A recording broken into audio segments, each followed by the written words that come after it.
Van Talks insight equals inspiration. Watchmen, which I believe is the most critically acclaimed graphic novel in history. I believe Time magazine did a list of 100 most important books in the 20th century, and Watchmen was the single only graphic novel on that list. And like there are other really critically acclaimed graphic novels, like there's one called Mouse, which is about the Holocaust, where the Jews are mice and the Nazis are cats.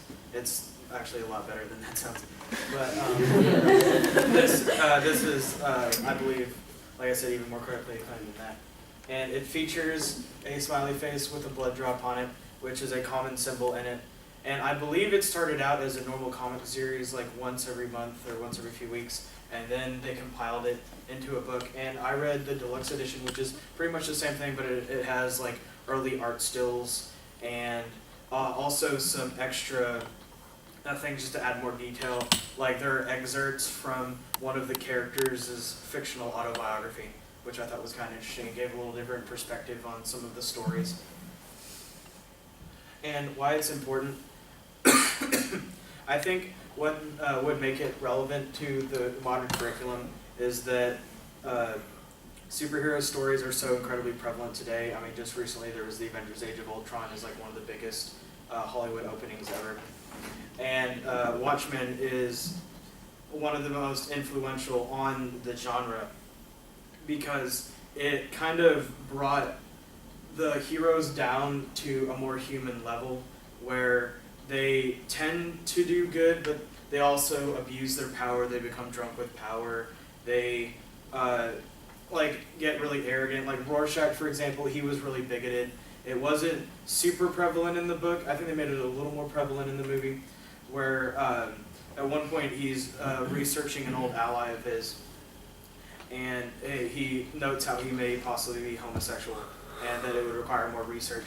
And I believe there were also hints at him being a little racist. But on the other hand, he was still a good person, and he still tried to help the world and help his city. And it all took place in New York. So he was, like I said, he was a good guy.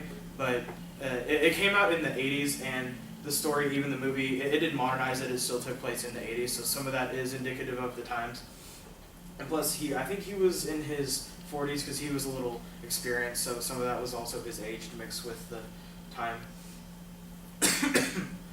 And the three characters that are most important to the story, I mean they're all important, but the ones that were the most revolutionary, I think, on the genre was obviously Rorschach, and then there was the comedian who was kind of the indicative of why really there are vigilante laws and why it's not allowed to go out and just be criminals, is because the comedian would take things way too far. He would kill people, sometimes innocent people.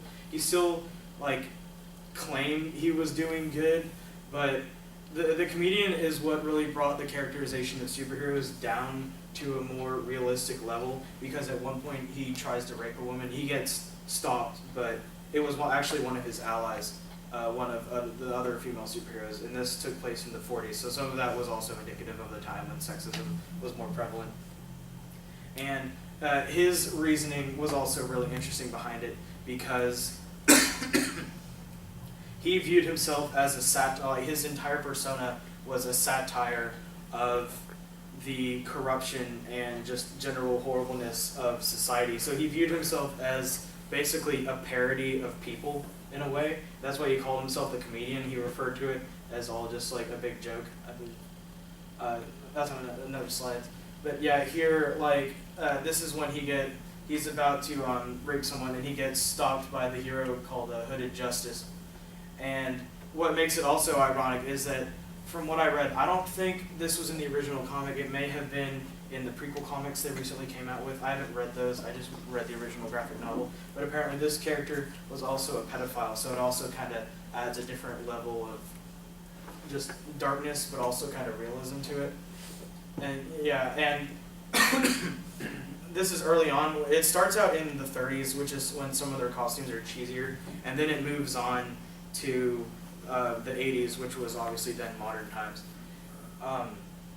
And at that point, it makes it a little more modernized superhero. Like, they have gadgets. It's not just people in silly costumes. Like, they have more modern technology. They're better at fighting. It's not just a bunch of people just in fisticuffs and trying to help the community or anything like that. And yeah, I mean, here is when the comedian assaulted his own ally, which obviously made him just one of the darker characters. And the novel started off with him being murdered. And that's kind of what set the entire plot into motion. Because they were trying to figure out who did it. And then other old superheroes started dying. Essentially, it was the Incredibles before the Incredibles existed. Except I think the Incredibles was a better story, but yeah, once again, like with fiction, you have to consider how good it was for its time, and the Watchmen was one of the first to kind of do this and humanize heroes a bit. So relatively speaking, it's probably about on par with The Incredibles, even though I think The Incredibles is a little more enjoyable. And yeah, this is his quote, it's all a joke. And that's just how he viewed himself. And he was the one that wore the smiley face pin, which is the constant symbol in the story. And often, it was like that symbol and then the phrase, "Who watches the Watchmen," which kind of justifies why there are vigilante laws, because there are all these heroes and they're able to just go out and do whatever and beat up people and basically just disregard the law in general.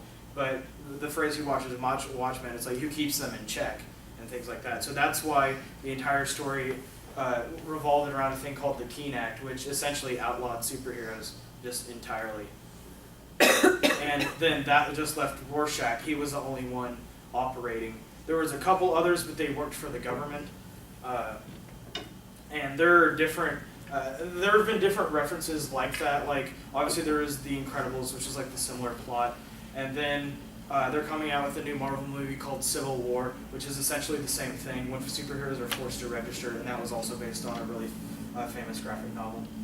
And then Dr. Manhattan was the third really important character, because what I thought was interesting, I was expecting a lot of characters with superpowers like Superman and things like that. But Dr. Manhattan was the only actual one who had powers. The rest of them were people with good equipment and good training. But he was the only one that actually could do anything. And he was essentially a god. Like he could entirely manipulate reality, even if he was like entirely destroyed. Like someone went out of their way to make a machine to try and kill him, and he just recreated himself. Because that was the first thing he ever did. He was just a normal guy who was caught in a radiation accident in his lab. And it killed him, and then a few weeks later he reappeared in this form. And essentially what makes him so interesting is that he's really a god, and he doesn't have a good or bad morality. He's just kind of disinterested. It would be like how, I mean, we would look at an insect and be interested for a few seconds, but then we're going to completely disregard them for our own problems. And it's really the same thing with him. He's just on such a higher plane than humanity that most of our problems he just views as silly and just unnecessary, even though he could solve all of them. Like at first when he started out as a pretty normal superhero, and he worked for the US government. And since this is in an alternate timeline, he helped win the Vietnam War. He was able to just decimate the entire army with just a flick of his wrist.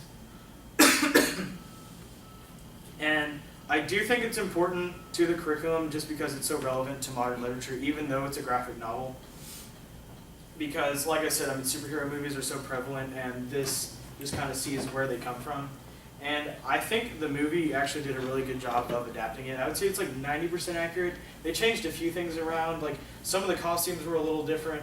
Like, this character is Ozymandias, and his costume was a little different, and so was Night Owl's. But the other four were pretty much dead on.